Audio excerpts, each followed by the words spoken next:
Welcome back बच्चों। तो अब हम करेंगे हमारा third lecture of basic accounting terms. तो जो अगली टर्म हम करने वाले हैं वो है परचेज। कि परचेज किसे कहते हैं। तो परचेज समझने के लिए हमें सबसे पहले ये समझना पड़ेगा कि मान लीजिए हमारा कोई बिजनेस है, और बिजनेस है हमारा मान लीजिए क्लोथिंग का, हमारा रेडीमेड क्लोथिंग का बिजनेस है। ठीक। अब रेडीमेड क्लोथिंग में आप जब भी कपड़ा खरीद कर लाओगे, एक दुकान से लाए, दूसरे होलसेलर से लाए, तीसरी शॉप से लाए, मतलब अलग अलग दुकानों से आप अलग अलग कपड़े खरीद के ला रहे हो बेचने के लिए। किसके लिए? बेचने के लिए। तो ये हो गया परचेज आपका। और ये जब बेचोगे तो क्या होगा? अलग अलग कस्टमर को बेचोगे, अलग अलग कस्टमर को बेचोगे, इसे क्या बोलेंगे? सेल। इसे क्या बोलेंगे? परचेज। जब आप लेकर आ रहे हो इसे बोलेंगे परचेज। पर यहां पर समझने की बात यह है बच्चों, जो चीज आप बेचने के लिए ला रहे हो उसी को परचेज बोलेंगे। अगर आप अपनी दुकान पर फैन लेकर आए, एसी लेकर आए, सोफा लेकर आए, कंप्यूटर लेकर आए, बेचने के लिए नहीं लाए, यूज करने के लिए लाए हो, इसे परचेज नहीं बोलेंगे। इसे क्या बोलेंगे? इसे नॉर्मल एसेट बोलेंगे, सिर्फ एसेट बोलेंगे, संपत्ति। ठीक। इसे हम एसेट बोलेंगे। तो जब भी हम लिखेंगे कि हमने अकाउंटिंग में जब भी हम एंट्री करेंगे, तो अगर हम कोई कंप्यूटर लेके आए हैं तो हम लिखेंगे कंप्यूटर अकाउंट डेबिट। हम कंप्यूटर शब्द का इस्तेमाल करेंगे। लेकिन अगर आप पेंट लेकर आए हो, अगर आप शर्ट्स लेकर आए हो, तो आप पेंट नहीं लिखोगे अकाउंटिंग में, शर्ट नहीं लिखोगे, एक ही वर्ड लिखोगे, क्या? परचेजेस। जब आप ऐसा सामान लेकर आ रहे हो जो आपने बेचना है उसे क्या बोलेंगे? परचेजेस। और जब आप एक ऐसा सामान लेकर आ रहे हो जो बेचने का उद्देश्य नहीं है हमारा, उसे क्या बोलेंगे? उसे हम बोलेंगे, उसी का नाम ही बोल देंगे कि हम कंप्यूटर लेकर आए, हम फर्नीचर लेकर आए, हम कोई इलेक्ट्रिक अप्लायंसेस लेकर आए। तो हम नाम में वही वर्ड यूज करेंगे जो उसका है। यहां पर हम पैंट शर्ट वर्ड नहीं यूज करेंगे, हम खाली लिखेंगे परचेजेस। ऐसा नहीं है कि ये सेल नहीं कर सकते। कंप्यूटर खराब हो जाएगा तो सेल करोगे, सोफा जब खराब हो जाएगा सेल करोगे, एसी सेल करोगे, लेकिन उसे क्या बोलेंगे? उसे एसेट या उसका जो नाम है वही बोलेंगे, उसे परचेज, इसे परचेजेस नहीं बोलेंगे। और जब इसे सेल करेंगे तो इसे सेल्स नहीं बोलेंगे। सेल भी उसी को बोलेंगे जब आपने कुछ परचेज किया है, जिस चीज में आप डील कर रहे हो, जिसके लिए आपने दुकान खोली है, वो चीजें जब सेल होंगी उसे बोलोगे सेल। ठीक। तो ये हो गया आपका परचेज या परचेजेस। इसके बाद एक वर्ड आता है परचेज रिटर्न। सिंपल सी बात है, आप 50 पेंट लेकर आए, 70 शर्ट लेकर आए मान लो, जिसमें से मान लो 10 शर्ट्स जो थी डिफेक्टेड थी, और जिससे आप लेकर आए थे उस पर्सन ने आपको बोला था अगर आपको कोई भी पीस डिफेक्टेड मिले हमें वापस लौटा देना। तो जो सामान आप वापस लौटाओगे उसे क्या बोलोगे? Purchase return. उसे क्या बोलोगे? Purchase return. तो ये आपका हो गया परचेजेस और परचेज रिटर्न। अब इससे अगला वर्ड जो है आपका वो है सेल्स। अगला वर्ड है आपका सेल्स।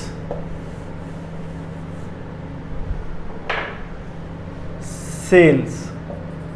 अब सेल्स भी मैंने आपको वैसे समझा ही दिया है।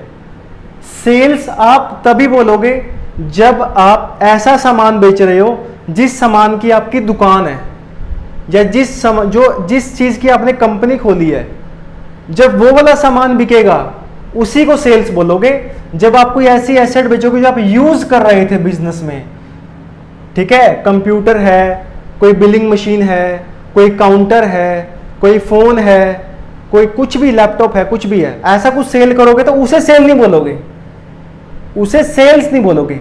ये थोड़ी ना बोलोगे कि हमारी एक साल में सेल्स हुई है 10 लाख रुपए की, जिसमें 1 लाख का हमने लैपटॉप बेचा है, ऐसा नहीं होता। अगर आपका लैपटॉप का ही काम है तब बोल दोगे आप, ठीक है, लेकिन अगर आपका काम कपड़े का है तो आप लैपटॉप की सेल इस सेल्स में ऐड नहीं करोगे। इस सेल्स में ओनली वो सेल लोगे जिस चीज का आपका मेन काम है। ऐसे ही सेल्स रिटर्न बन जाएगा। जब कस्टमर आपको कोई सामान लौटाएगा, डिफेक्टेड है या आपने उसको कोई 10 डेज पॉलिसी दी है रिटर्न की, उसे क्या बोलोगे? Sales return. तो परचेजेस में से माइनस होगा परचेज रिटर्न, सेल्स में से माइनस होगा सेल रिटर्न, नेट निकालने के लिए। अगर कोई पूछे कि नेट परचेज आपने कितनी की थी, तो 10 लाख की मैंने परचेज की थी, 1 लाख की मैंने परचेज रिटर्न कर दी, तो मेरी नेट परचेज कितनी हो गई? 9 लाख हो गई। ऐसे ही सेल्स का हो जाएगा, आप नेट सेल्स निकाल दोगे। तो ये आपका हो गया सेल्स रिटर्न और सेल्स। इसके बाद एक वर्ड आता है गुड्स। गुड्स हम बोलते हैं सामान को जो हम लाते हैं परचेज करने के लिए, उसी को गुड्स बोल देते हैं। जो हम परचेज कर रहे हैं ना सामान, जैसे यहाँ पे कपड़े का मैंने एग्जांपल दिया आपको, क्लोथिंग का, तो यहाँ पे क्लोथिंग क्या हो गई? क्लोथिंग यहाँ पे हो गई गुड्स। लेकिन लैपटॉप गुड्स नहीं बनी, लैपटॉप गुड्स यहाँ पे नहीं बनी। इससे अगला वर्ड है आपका stock in trade. Stock in trade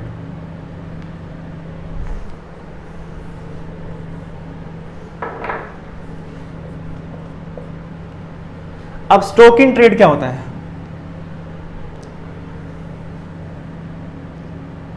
बच्चों आपकी मान लीजिए एक दुकान है, एक कंपनी है आपकी कंपनी। आप कंपनी में क्या करते हो? आपका काम है, मान लीजिए क्लोथिंग का ही एग्जांपल ले लेते हैं। क्लोथिंग, आपका क्लोथिंग का शोरूम है, ठीक है। तो आप यहां से जैसे सामान लेके आते हो, आगे बेच देते हो। सामान आप लेकर आते हो, सामान आगे बेच देते हो। तो जो सामान आपके पास पड़ा हुआ है, जो क्लोथिंग आपके पास पड़ी हुई है, रेडीमेड जो क्लोथ्स आपके पास पड़े हुए हैं, जो आप बेचने के पर्पज से लाए हो, अगेन एसेट इसमें नहीं आती, फर्नीचर वगैरह या और चीजें, प्लांट और मशीनरी, कंप्यूटर वगैरह इसमें नहीं आता, क्योंकि वो आप यूज करने के लिए लाए हो। तो यहां पे स्टॉक इन ट्रेड का मतलब है ऐसा स्टॉक जो ट्रेड करने के लिए आप लेकर आए हो। ट्रेड मतलब व्यापार करने के लिए जो लेकर आए हो, तो इसे क्या बोलेंगे? Stock in trade. तो ये क्या हो गया? Stock in trade. ये तो हो गई बच्चों एक बात। अब एक अगला वर्ड आता है इन्वेंट्री। एक वर्ड आता है इन्वेंट्री। ये दोनों भाई भाई हैं, थोड़ा सा ही फर्क है इनमें, लेकिन फर्क समझना बहुत जरूरी है कि स्टॉक इन ट्रेड में और इन्वेंट्री में क्या फर्क होता है। बच्चों इन्वेंट्री का मतलब होता है कोई भी सामान जो आपके पास पड़ा हुआ है बिजनेस पर्पस के लिए। बात एक ही है, बस आप फर्क समझो क्या है। आपकी फैक्ट्री है, मान लीजिए कपड़े बनाते हो आप, रेडीमेड कपड़े यहां पे तो खरीदते थे और बेचते थे, यहां पर आप बनाते हो, मैन्युफैक्चरिंग ऑफ क्लॉथ करते हो, manufacturing of cloth, manufacturing of cloth. तो जब आप मैन्युफैक्चरिंग करते हो तो आप क्या रेडीमेड कपड़े खरीदोगे? नहीं, आप क्या खरीदोगे? आप रॉ मटेरियल खरीदोगे, कच्चा माल, रॉ मटेरियल। और क्या खरीदोगे? चलो ये तो हो गया क्लॉथ हो गया। आपने क्लॉथ खरीदा, मान लो 1000 मीटर क्लॉथ खरीद लिया। और क्या खरीदोगे? थ्रेड खरीदोगे, थ्रेड खरीदोगे। और क्या खरीदोगे? और आप खरीदोगे, मान लो बटन्स खरीदे आपने, तो लेकिन बेचोगे क्या? बेचोगे आप क्या? बेचोगे क्या? बेचोगे तो रेडीमेड बना हुआ बेचोगे ना ओनली, उसे हम बोल देंगे सेल्स। ठीक है, ये हो गया परचेज। ये सारे का सारा क्या है? परचेज, क्योंकि ये बनाकर बेचोगे आप। ठीक है, अब इन्वेंट्री में और स्टॉक इन ट्रेड में क्या फर्क है? इन्वेंट्री में 3 चीजें होती हैं। एक होता है inventory of raw material, inventory of raw material. दूसरा होता है inventory of work in progress. तीसरा होता है इन्वेंट्री ऑफ फिनिश गुड्स। और चौथा होता है inventory of stock in trade. Stock in trade हमने कहां पढ़ा है बच्चों? ये रहा स्टॉक इन ट्रेड, ये इसका पार्ट है, इन्वेंट्री का पार्ट है स्टॉक इन ट्रेड। ठीक, अब मुझे एक बात बताना, मान लीजिए आपने साल आपका शुरू होता है 1 अप्रैल को और साल आप खत्म करते हो 31 मार्च को, अपने अकाउंट्स क्लोज कर देते हो 31 मार्च को। 31 मार्च को बैठ के आप हिसाब लगा रहे हो, मैंने इतनी पूरा साल परचेज की थी, इतनी पूरा साल सेल की थी, इतना मैंने उधार बांटा, इतना मेरे को उधार वालों ने पैसा वापस किया, इतना मैंने बाहर से उधार खरीदा, इतना मेरे को प्रॉफिट हुआ, इतना लॉस हुआ, से ये सब आप डिस्कस कर रहे हो। तो मुझे एक बात का जवाब देना, ऐसा हो सकता है कि जितना आपने क्लॉथ 1000 मीटर खरीदा था, क्या सारे का सारा यूज हो चुका है यहां पर? क्या ऐसा हो सकता है? नहीं, ऐसा तो नहीं हो सकता। हो सकता है कुछ क्लॉथ पड़ा हुआ हो आपके पास, कुछ क्लॉथ आपके पास पड़ा हुआ हो, ऐसे ही पड़ा हुआ है, उसको आपने टच भी नहीं किया। तो मान लीजिए 100 मीटर पड़ा हुआ है, 100 मीटर आपके पास क्लॉथ ऐसा पड़ा हुआ है जो आपने छेड़ा भी नहीं, ऐसे कैसे पड़ा हुआ है, कच्चा माल। ठीक, ऐसा भी हो सकता है कुछ थ्रेड होगा जो ऐसे कैसा पड़ा होगा। अब मान लीजिए थ्रेड बॉक्सेस में आता है, मान लो डब्बों में आता है थ्रेड आपके पास, तो मान लो 5 बॉक्स ऐसे पड़े जो आपने छेड़े भी नहीं। बटन्स, मान लीजिए आपने खरीदे थे 1000 बटन, 1000 बटन खरीदे थे, क्या सारे के सारे लग चुके होंगे 1 साल में? नहीं, हो सकता है हमारे पास मान लीजिए 100 बटन पड़े हो, ये आपने छेड़े भी नहीं है, ये ऐसे कैसे पड़े हैं, बस इनका भी नंबर नहीं आया। इसे बच्चों क्या बोलोगे? इसे बोलोगे इन्वेंट्री ऑफ रॉ मटेरियल। कच्चा माल जो आपके पास आज के दिन पड़ा हुआ है उसे आप बोलोगे इन्वेंट्री ऑफ रॉ मटेरियल।